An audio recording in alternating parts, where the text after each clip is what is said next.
quelques éléments d'éclaircissement pour le 6B, avant qu'on ait des procès d'intention ou de la sorcellerie. Sur le 6B, il y a eu un certain nombre de discussions entre la préfecture et les responsables du site, qui ont amené d'ailleurs à l'arrêt d'un certain nombre de manifestations d'ampleur, comme ça avait pu avoir lieu il y a 2 ou 3 ans. La seule partie du 6B qui relève aujourd'hui d'un établissement recevant du public est le rez-de-chaussée. La quasi-totalité des autres étages sont, pour le dernier, partiellement inoccupés. Pour les autres, sont des locaux d'activité qui n'ont pas vocation à recevoir du public. La question du premier étage est une question qui est restée en suspens. Voilà. Donc il y a...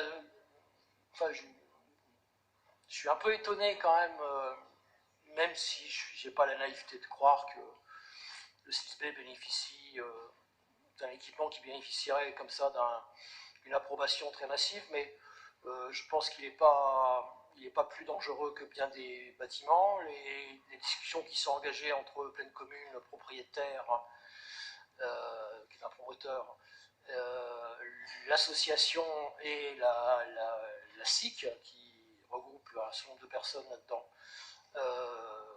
aujourd'hui travaillent à créer les conditions d'une rénovation totale du bâtiment. Et ceux qui suivent de très près et de façon exacte ce dossier savent que l'initiative, le 6B, a fait récemment une demande pour un festival et que la discussion est aujourd'hui ouverte entre les responsables et la préfecture sur les conditions de déroulement de ce festival qui se situe au rez-de-chaussée, sur l'espace qui est en ERP. Donc, je me félicite de l'intérêt qui est accordé par bien de nos collègues au 6B. Je rappelle que plus de 50% des résidents du 6B habitent Saint-Denis ou Île-Saint-Denis. Voilà. Mais je pense qu'il ne faut pas faire de procès de sorcellerie sur des questions de sécurité qui sont sérieusement travaillées et par la préfecture et par les responsables de l'établissement. C'est Michel Rivet.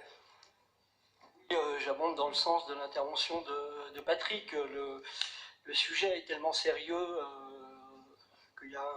et les choses sont prises tellement au sérieux par les personnes du 6B, de l'administration de cette association, de cet équipement à la fois culturel de production, mais qui est aussi un équipement économique.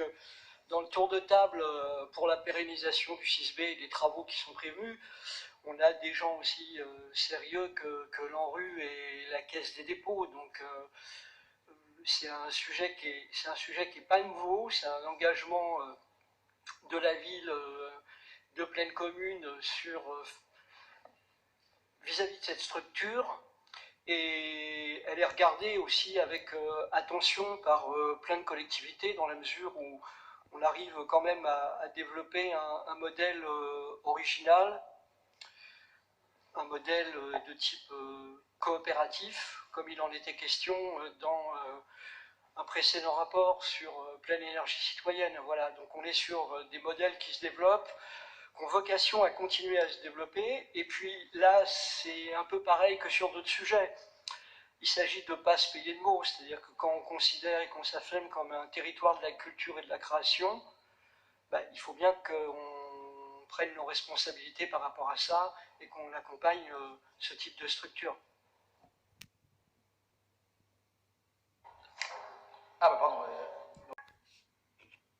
C'est très simple sur le 6B. Il y a eu une déclaration de RP en 5e catégorie en bonne et due forme, comme Patrick l'a dit tout à l'heure, sur une partie, celle qui est effectivement ouverte au public. Et étant une 5e catégorie, il n'y a pas eu de commission de sécurité pour l'ouverture, puisque c'est la réglementation en 5e catégorie.